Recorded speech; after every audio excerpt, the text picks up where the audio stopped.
A soldier came marching along the high road. Left, right, a left, right. He had his knapsack on his back and a sword by his side, for he had been to the wars and was now returning home. An old witch met him on the road. She was very ugly to look at. Her underlip hung down to her breast. "Good evening, soldier," she said. "What a fine sword and knapsack you have! You are something like a soldier. You ought to have as much money as you would like to carry." "Thank you, old witch," said the soldier. "Do you see that great tree there?" said the witch, pointing to a tree beside them. "It is hollow within. You must climb up to the top, and then you will see a hole through which you can let yourself down into the tree. I will tie a rope around your waist so that I may be able to pull you up again when you call." "What shall I do down there?" asked the soldier. "Get money," answered the witch. "Listen. When you reach the bottom of the tree, you will find yourself in a large hall. It is light there, for there are more than 300 lamps burning. Then you will see 3 doors, which you can open. The keys are in the locks. If you go into the first room, you will see a great chest in the middle of the floor with a dog sitting upon it. He has eyes as large as saucers, but you needn't trouble about him. I will give you my blue check apron, which you must spread out on the floor, and then go back quickly and fetch the dog and set him upon it. Open the chest and take as much money as you like. It is copper there. If you would rather have silver, you must go into the next room, where there is a dog with eyes as large as mill wheels. But don't take any notice of him. Just set him upon my apron and help yourself to the money. If you prefer gold, you can get that too, if you go into the third room, and as much as you like to carry. But the dog that guards the chest there has eyes as large as the round tower at Copenhagen. He is a savage dog, I can tell you, but you needn't be afraid of him either. Only put him on my apron, and he won't touch you, and you can take out of the chest as much gold as you like." "Come, this is not bad," said the soldier. "But what am I to give you, old witch? For surely you are not going to do this for nothing." "Yes, I am," replied the witch. "Not a single farthing will I take. For me you shall bring nothing but an old tinder box, which my grandmother forgot last time she was down there." "Well, tie the rope round my waist," said the soldier. "Here it is," said the witch, "and here is my blue check apron." Then the soldier climbed up the tree, let himself down through the hole, and found himself standing, as the witch had said, underground in the large hall where the 300 lamps were burning. Well, he opened the first door. Ugh, there sat the dog with eyes as big as saucers, glaring at him. "You are a fine fellow," said the soldier, and put him on the witch's apron, took as much copper as his pockets could hold. Then he shut the chest, put the dog on it again, and went into the second room. Sure enough, there sat the dog with eyes as large as mill wheels. "You had better not look at me so hard," said the soldier. "Your eyes will come out of their sockets." And then he set the dog on the apron. When he saw all the silver in the chest, he threw away the copper he had taken and filled his pockets and knapsack with nothing but silver. Then he went into the third room. Horrors! The dog there had 2 eyes, each as large as the round tower at Copenhagen, spinning round in his head like wheels. "Good evening," said the soldier, and saluted, for he had never seen a dog like this before. But when he had examined him more closely, he thought to himself, "Now then, I've had enough of this," and put him down on the floor and opened the chest. Heavens, what a heap of gold there was!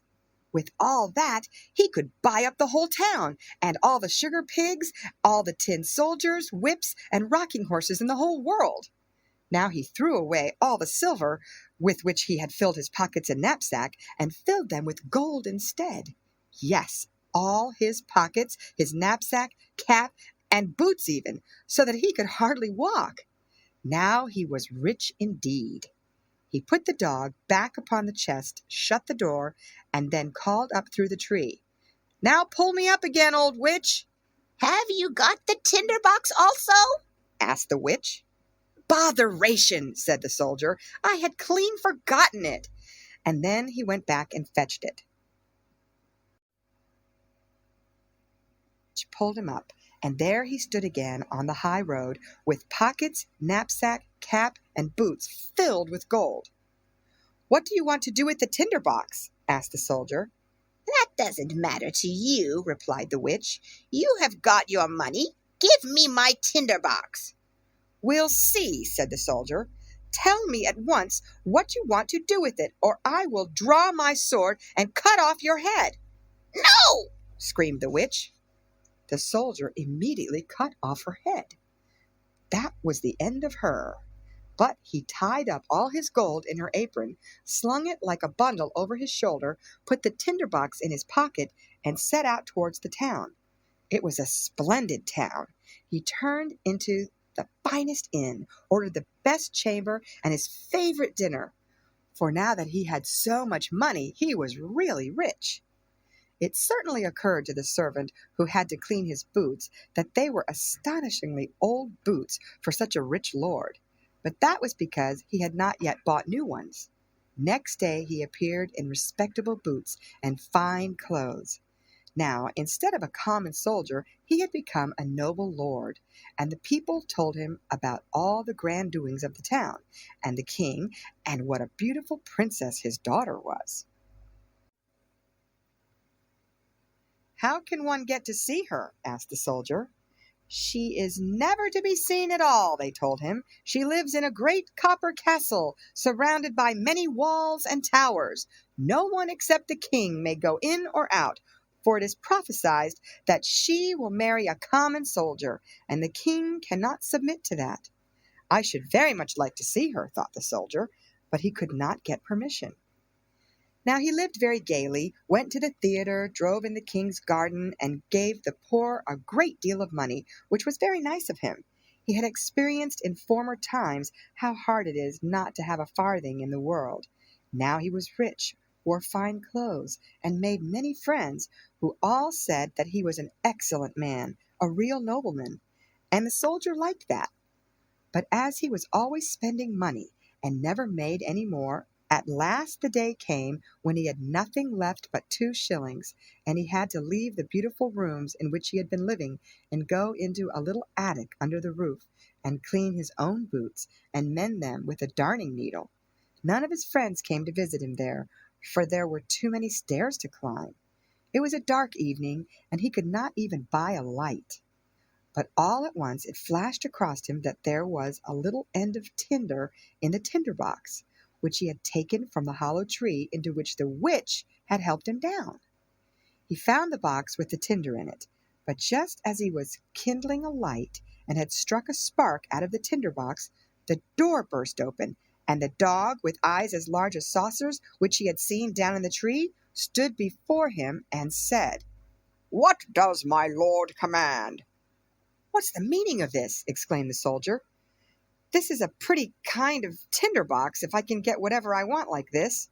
"Get me money," he cried to the dog, and hey, presto! He was off and back again, holding a great purse full of money in his mouth. Now the soldier knew what a capital tinder box this was. If he rubbed once, the dog that sat on the chest of copper appeared. If he rubbed twice, there came the dog that watched over the silver chest, and if he rubbed 3 times, the one that guarded the gold appeared. Now the soldier went down again to his beautiful rooms, and appeared once more in splendid clothes. All his friends immediately recognized him, and paid him great court.